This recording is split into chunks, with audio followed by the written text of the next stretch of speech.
Hi. I guess I am live as live can get. Good evening.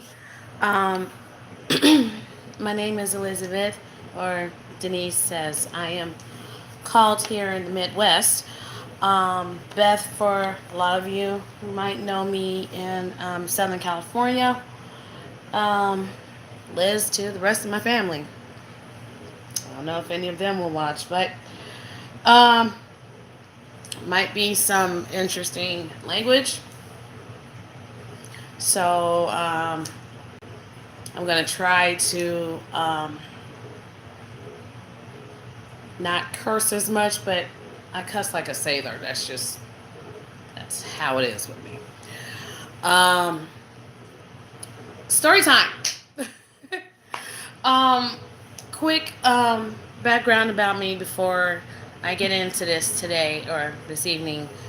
It is Monday night, um, Martin Luther King Day, and I feel like I want to. Excuse me, this is really good juice. I'm drinking berry tea from Tropicana, I think it is. Um, Background story about me: I was born in Chicago, some 43, almost 44 years now. Um, Raised by my mom and my stepdad. My father, um, God rest his soul, my biological father, um, was interesting to say the least. Um, Story goes as far as my mother and him. They were married when she was young. Um, come home from work, she was pregnant with me. Come home from work and found him in bed with another man. Bye bye. um, Mom left. It was me and her for a little while until she met my stepfather, who I call my father, Melvin Smith. Um, they got married when I was about 6 months old. Um, he's raised me since out of the womb. So pretty much out of the womb since I was 6 months old. Um, he pretty much raised me from there. I'm 43 now. Um, Sorry, excuse me.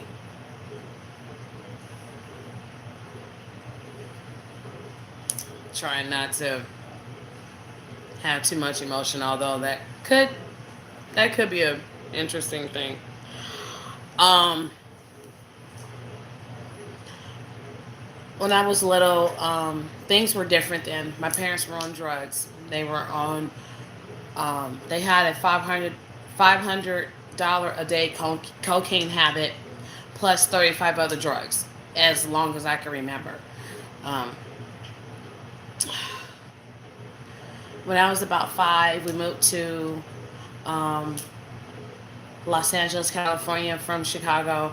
My father is from Milwaukee. My biological father is from Mississippi, I believe it was. Um, Moved to California. My dad, Melvin, would always get into fights. He would leave money out of his pocket and just walk down the street in LA on 79th and Hoover. Hoov as in Victor ER. We're talking the hood. I don't know what it is now, but when I was growing up, it was the hood. He would walk down the street and just to get into fights. I don't know. I guess Dad was miserable and wanted to fight. Um, Dad was a Golden Gloves champion back in the day. His hands are registered. So, yeah. He's not allowed to start a fight, but if anybody decides to pick on him, getting them hands. So he had them hands. So fast forward to my both my parents getting saved, and I was like 5 or 6.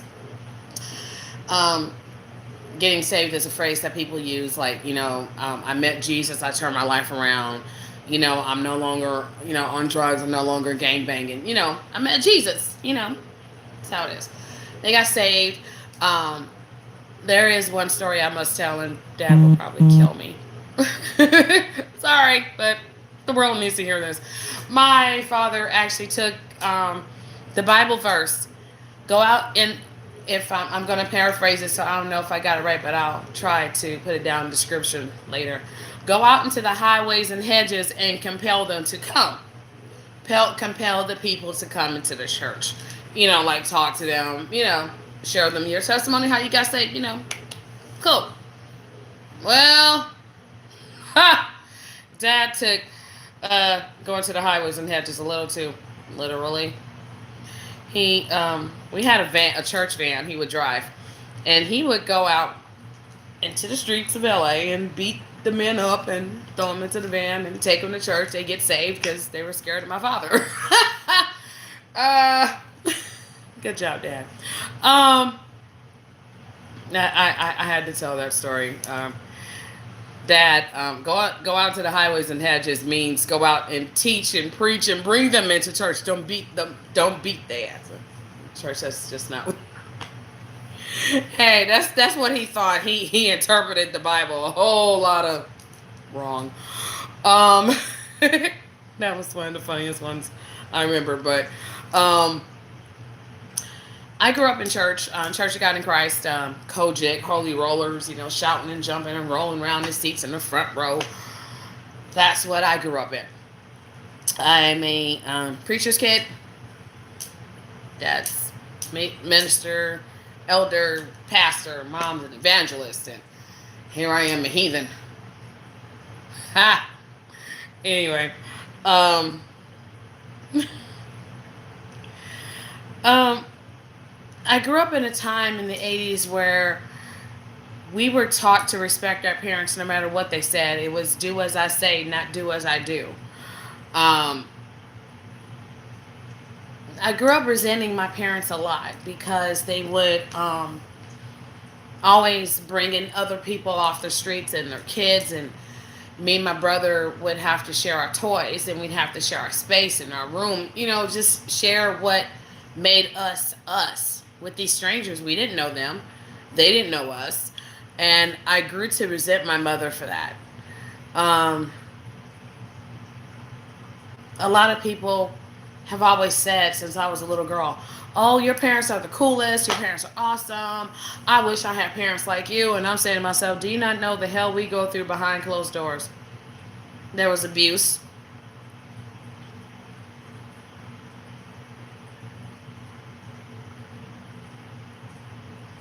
There was abuse in my home. Not the traditional spanking on the behind, or belts, extension cords, hanger switches, shoes, phones, anything that wasn't nailed down to the house we got beat with. I remember one summer, went to summer school, and the night before I had gotten beaten with an extension cord by my mother. I don't remember what, I was 9 years old. I don't remember. Um, I had welts from the top of my neck to the tailbone of my behind. I went to school the next day, not thinking anything wrong. I'm not thinking nobody would see it or anything. I made the mistake of wearing a pair of shorts and short set. I remember it being yellow and white. Yellow is one of my favorite colors. Pink is my all-time favorite. But um, I remember wearing this one outfit where it would tie up in the back, so the top part of my back and the bottom part of my back would be exposed. Um, I had welts, like I said, from the top of my neck to top of my tailbone all over my behind. And my teacher saw the welts and sent me to the principal's office and sent my brother as well because he had gotten beaten too. And we were taken away from my parents for about 2 weeks. Put in a foster home or foster care, I guess you could say. This was the first time I had ever experienced being outside of my parents' home. They had a very tight rein on us. They didn't want us to um, go out anywhere. We weren't allowed really to go out to people's houses if it wasn't church, home, or school. That's where we were. Um, we were taken away from home for a while. Excuse me. I remember going to court, and my parents was on one side glaring at us like, "When you guys come home, we're going to kill you." Basically, my the judge was going to put them in jail, and I'm figuring freedom, thank God. And Dad gets them off by saying, "Spare the rod, spoil the child," and we went home with them. They were laughing at us in the car. See, you guys told the cops. Well, we didn't say anything. Our teacher did, and that's what she's supposed to do. You guys told the cops, you guys got taken away, and now nobody ever believe anything you have to say. That wasn't meant to rhyme. Um,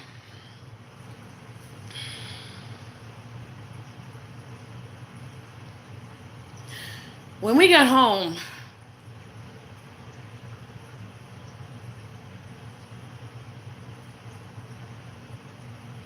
it got worse. It got worse. We were beat the entire day we got home. Beat up, actually. I got it the worst because I'm the oldest. Sorry. Um, Might as well leave my glasses off, so we're gonna be crying a whole lot today. Um,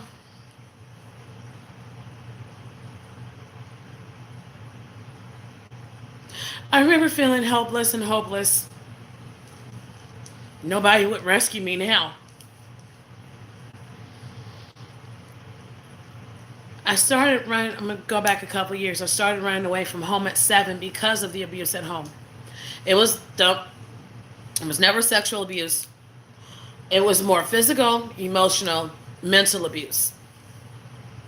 No one would believe you. No one believed you then when you said something. So pretty much they did whatever they wanted to us, and didn't matter because nobody listened to us in the first place. To that judge out there who sent us home, thanks. We got beat when we got home. I'm being sarcastic, y'all, but thank you, judge, you jerk. Anyway, um,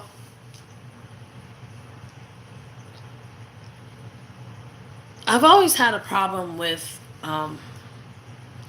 my parents as far as being churchgoers, and I couldn't do much of anything because I was the girl. I had to stay home in the kitchen, whatever. My brother could go out. He could go out to Boy Scouts, girl,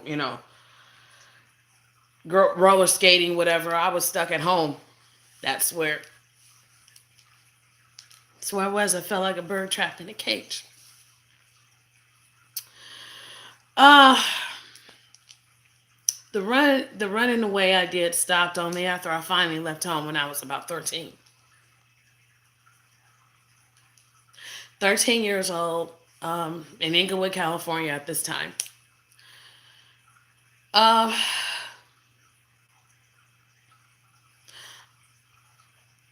I was about to be adopted by my foster mother until my real mother stepped in and ruined that. Um, Excuse me.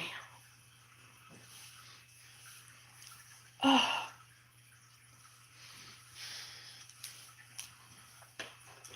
excuse me. It's a tissue day.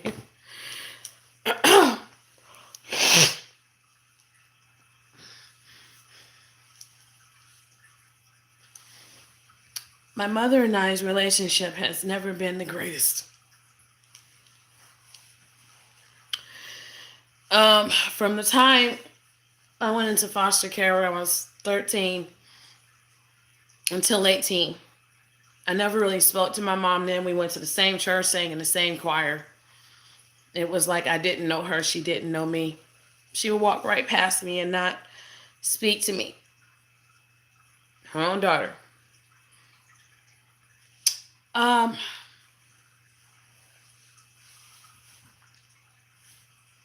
I never felt really loved by my mother. People say, "Oh, your mom loves you," and she just doesn't know how to show it.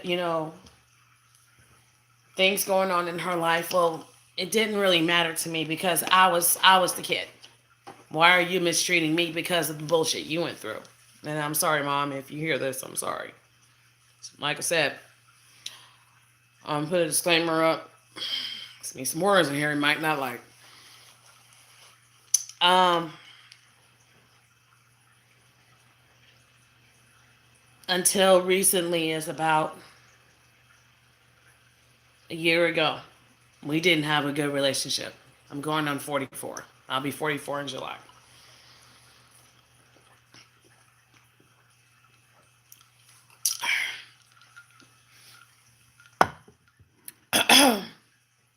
So it's hard to have a mom who would do for other people but wouldn't do for her own.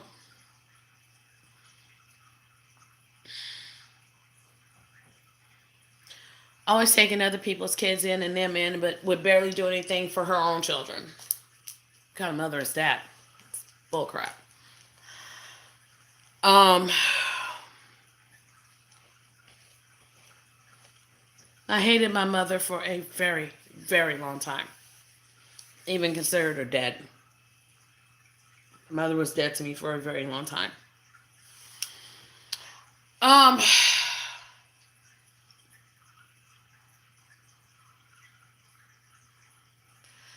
Made it through my high school years. I didn't graduate high school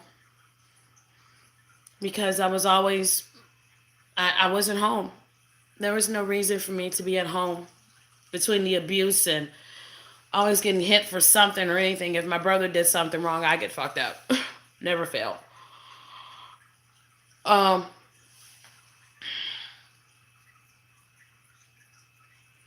in my 20s, I believe I was 21 when I became homeless the first time. Um, Stayed in a shelter in downtown LA between a shelter on Skid Row to people's houses I would meet at work. I worked various jobs. Other people would, put me up, for a few days. It was never long term. It's never been long term. This is the first. I'm going to fast forward my where I'm at now. My home is the very first home I've ever owned. This is my house. Um, I remember getting a job one time, and I stayed in my mother's house for something or other, and we got into an argument that day. I decided I'm over this argument. I have to go to work. I'm trying to make a living for myself. I'm trying to get that bag. I'm trying to secure that bag. I'm trying to do for me because she sure as hell wasn't. She came up to my job causing a fuss. Her and I got into a fight, and I ended up getting fired behind her. She didn't care. She had to have the last word. It didn't really matter to her that I got fired and lost my employment at the time. She said the worst thing you could ever say to your child. If you were lying in a ditch, I would step right over you and keep going.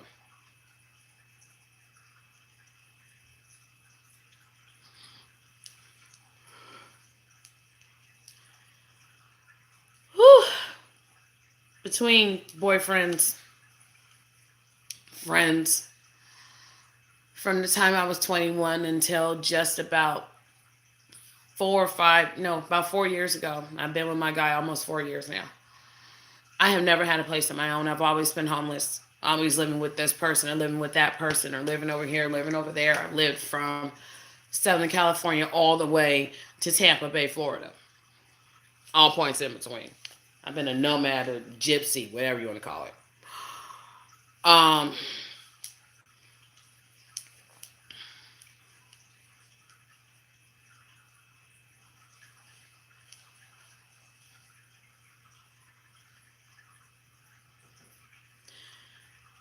my last relationship before my current one that I am in now, that I'm quite happy with, and thank God. Uh, My last relationship was an absolute rebound. I was going through a lot of issues then. And ended up getting with a guy that I thought was a friend of mine.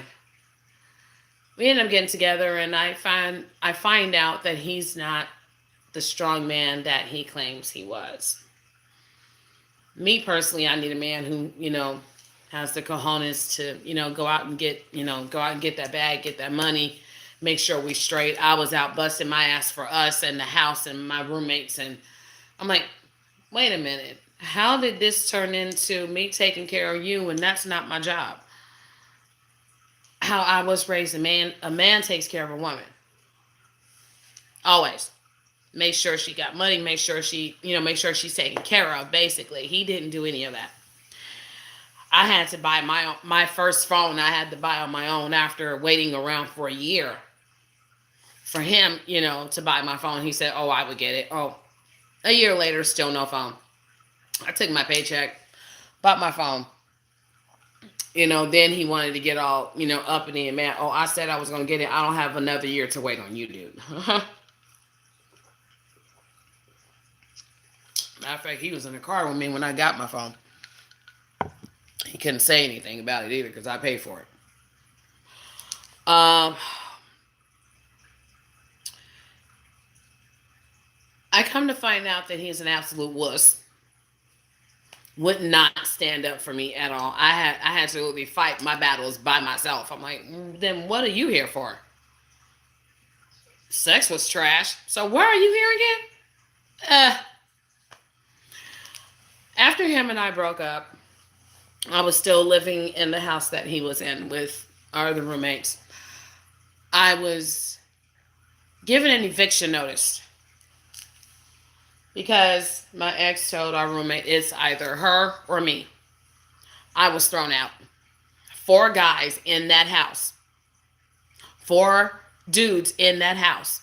I am not going to call y'all by name. You know exactly who you are. I refuse to call y'all by name. It's called I'm telling my story, not bashing.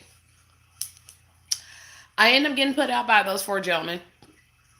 I remember grabbing bags and what I could, walking out the house. They're rolling down the street in my roommate's car. They see me sitting on the curb. All of them see me and they just drive off.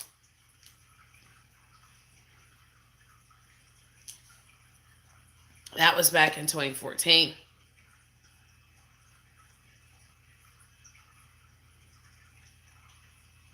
That was in Long Beach, California.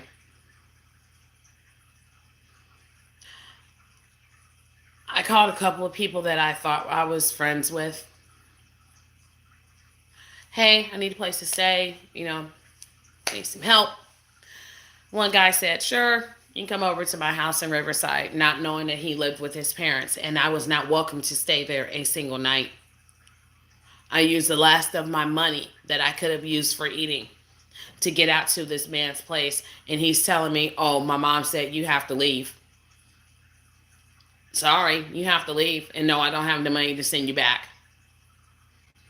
Again, my story will be chronicling this particular tough time in my life. I refuse to say who.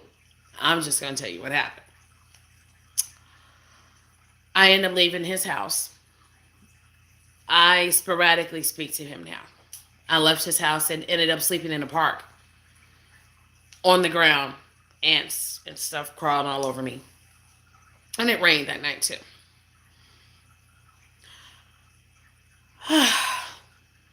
From that night, it was hell. Very few people helped me. I guess it's easier to take care of an animal than it is to take care of a homeless person, because a homeless person always needs this or always wants that or always needs to go here and needs to go there. Animals, you can just rescue them and they'll, you don't need to do much of anything with them. Not so much with homeless people. Doesn't work that way, people. Um,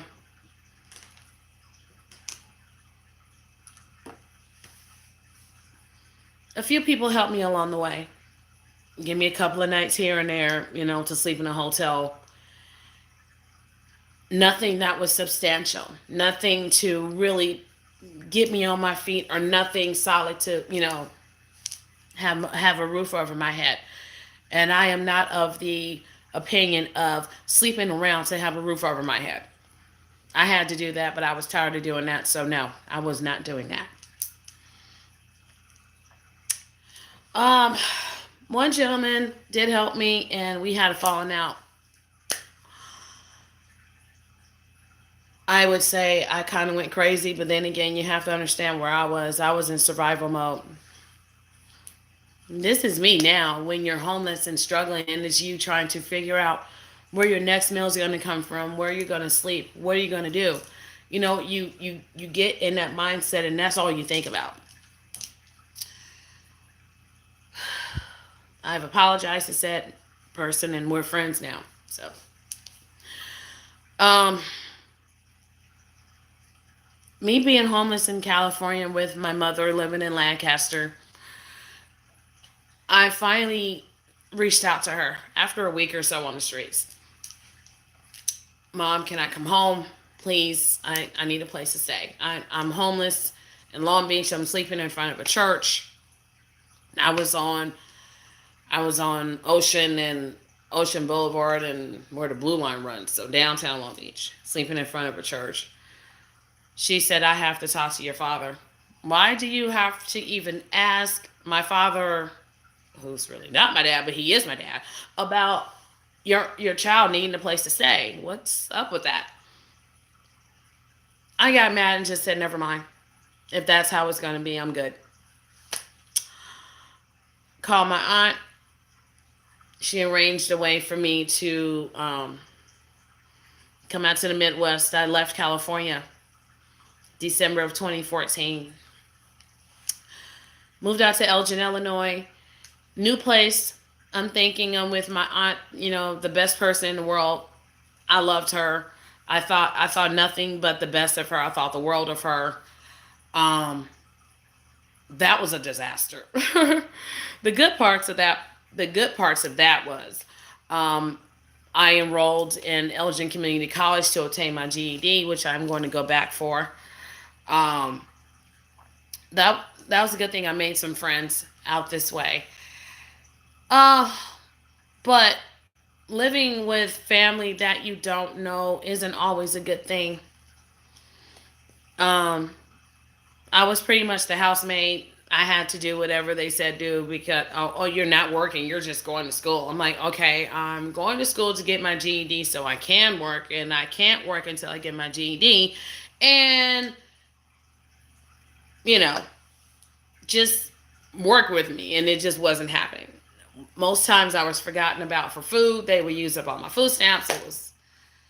It was like I was just there to be drained dry, you know. Um, Mind you, during all this time, I had no contact with my mother, none at all. Um, I do remember hearing my aunt call my mother and saying, "Will you please come get her because this is ridiculous. This is your child, and you need to take care of her, and I shouldn't have to take care of her. This is not my job." I'm like, "Oh,